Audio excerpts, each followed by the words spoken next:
Okay. All right. Hello, Gear Sluts. Welcome to AES 2008 in Amsterdam. We're all having a very good time. I think some people are having a much better time than others. That might be because of the city. It might not. I don't have anything to say on that. I am going to tell you about our new product, which is called the Mastering Backbone right there. It's meant to be kind of the backbone, the cornerstone of your entire mastering console. We've been building custom mastering consoles for the last 20 years for studios all over the world, and we decided that since we're too busy building everything else for people on our regular product line, that we don't really have time to keep doing the custom thing that much. So we're making a production version that incorporates some of the specific features that a lot of mastering engineers have asked for on their custom consoles. So to start out, on the left-hand side, we've got 3 inputs right over here. 1, 2, 3. Next to those, we've got some typical functions: left, right, reverse, which you probably know what it is. Gains, which when bypassed, as it is right now, makes the entire unit passive. So you don't have any input gain, you don't have any output gain, it just goes straight the way through. Hard bypass? Or? Yes, hard bypass. When they're in, you get plus and minus 6 dB on the inputs and plus and minus 6 dB on the outputs right here. So if you want to drive your gear harder or softer, you can use these guys right here. And these are the last step in the chain at the very end.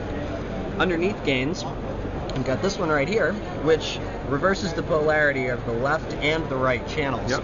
Because occasionally some mixes will sound better when the speaker cone is moving either towards you or away at different points, and it can be a subtle distinction, but it makes a mix sometimes. So after that, we've got 8 inserts right here for your 8 favorite pieces of outboard gear, whether it be analog or digital, whatnot, whatever you like, you can put them all in here. It's all fully balanced. It's connected through Elcos or D-subs, which you specify when you order it initially.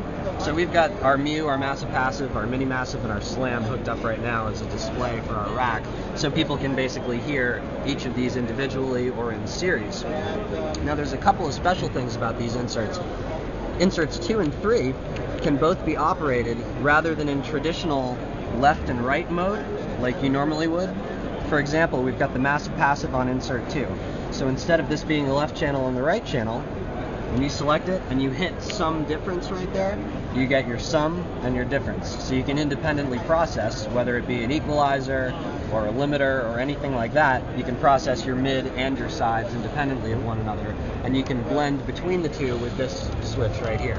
As with most of our mastering gear, these are all very high quality Gray Hill switches. They never break. This pot right here is a Penny & Giles. It's very expensive, completely sealed. It tracks perfectly between the 2 channels. It's really awesome. So that's inserts 2 and 3. Those are those 2 special because of the MS processing. Inserts 4 and 5 are special because if both of these are selected, say you've got an EQ and a compressor. Hit that, all of a sudden you've got compressor before EQ. Take it out, you've got EQ before compressor again, so you can swap the order of them. Most mastering engineers, typically have a set signal path that they want their audio to take because, one device drives another one better. They like to see certain input impedances, things like that. But this allows you to experiment a little bit with your gear order like that. Inserts 6 and 7 aren't too special, besides they're just like the rest of them. Now, when you get into insert 8 and this mix fade button, you have to think about this section right up here. So to start, when this switch is all the way down, it's in fader mode, which means that this Penny & Giles is just a fader. That's all it is. Full open, full closed, whatnot. Pretty simple.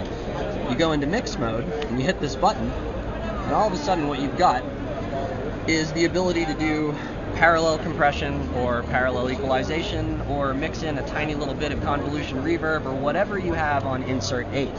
When you're here, you're listening to the signal chain all the way through the end of 7. And as you turn this up, you're mixing in parallel. Like blending in. Exactly. Blending in whatever is on insert 8. So it's blending in that signal with the rest of it beforehand. So you can blend in as much as you want to and just change the overall color or texture of your entire mix. In mix difference, what you're doing is you're hearing the audio all the way through the end of insert 8, and it's taking the difference signal, or the out of phase, or the side, whatever you want to call it, from your input, and it's routing it all the way to here, and you can blend that in like this, effectively widening your soundstage. And obviously, as we like to say at Manley, we build guns, we don't pull triggers. This can be very dangerous if overused, caution, red tape, whatever. If you do it too much, your phase information is going to get completely messed up, and you won't be able to have any sort of point source localization in your sound field at all. But nonetheless, if you use it a little bit and sparingly, it can really widen the mix completely, especially if there's only a few instruments in it. that's really basically about it. The only other special thing is that we figured out a way to do MS fully balanced all the way through, so there's no converting back and forth between balanced and unbalanced, and then out to the gear, and then back, and all of that. It means it takes away about 70% of the electronics that are in most other MS boxes. And so this is a very clean unit. This plus and minus 6 dB on the ins and outs are new discrete op amps that we have that are very quiet and very colorless. This box is not meant to change anything about the way that your music sounds. It's only meant to let you use 8 pieces of outboard gear in creative ways in conjunction with one another. So this box won't change your sound. Okay. The rest of your gear that you're already used to using can just be chained together in interesting ways through this. Price tag? $4,300 US. Oh, okay. And this is serial number 000. This is the first one. The other ones are in production at the factory right now. Okay. So, thank you very much. Gear sluts.